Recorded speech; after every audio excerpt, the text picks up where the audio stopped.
Just a few years ago, Myron Rolle of the Hun School in Princeton, New Jersey, posted an excellent Spark rating at the Penn State Nike football training camp.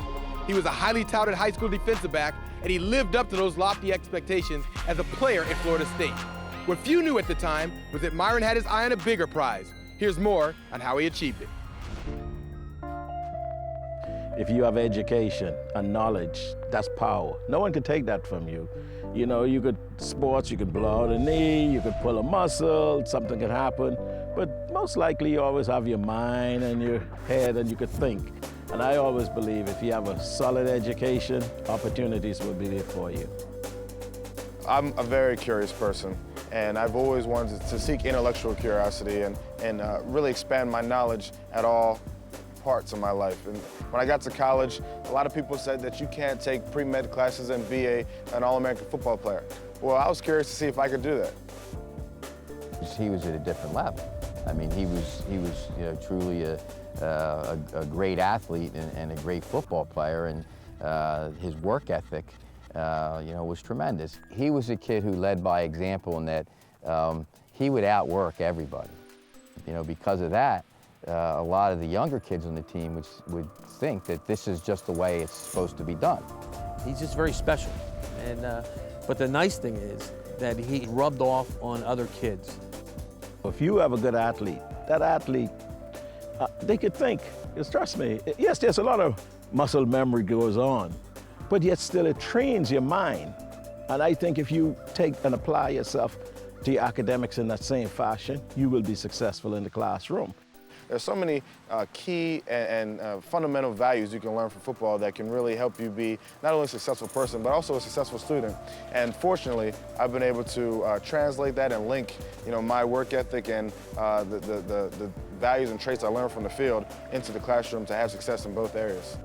When I found out that I was a worthy candidate, so to speak, or I could possibly make a go for a Rhodes Scholarship, I went full throttle, 100% ahead. When he said that he was going to apply for the Rhodes Scholar, and I was, again, taken back and said, well, hey, good luck to you, and I know you can do it. Majoring in pre-med as an undergraduate and playing football, it was never a question of whether, it may be too hard. Some people may not have done it.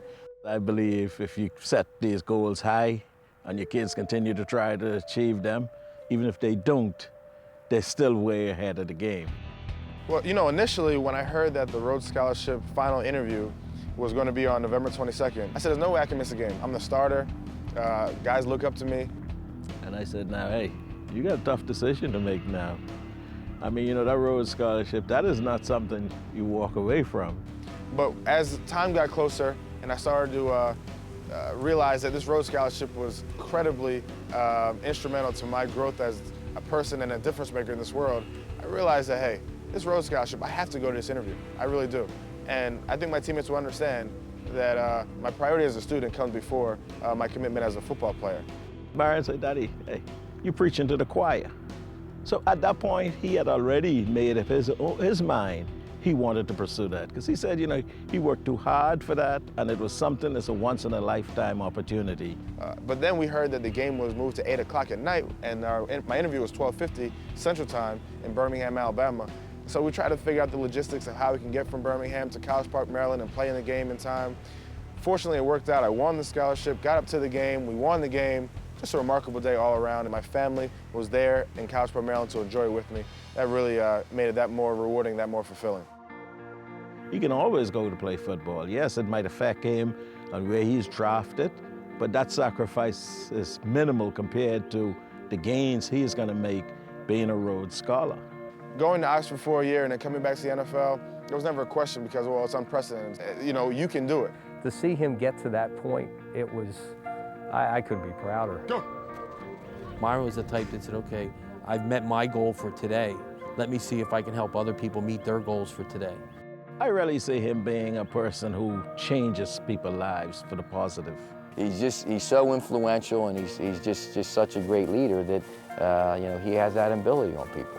You think of yourself, believe in yourself enough, think that you have what it takes, the necessary qualities to go ahead and accomplish that dream. Just motivated me to continue to be that leader that I've always been and that I continue to try to be. I think Myron still have a lot to give, a lot more to offer than what we've seen so far. It's pretty clear that Myron has redefined what it means to be a role model. After the break, we'll have more about his incredible story.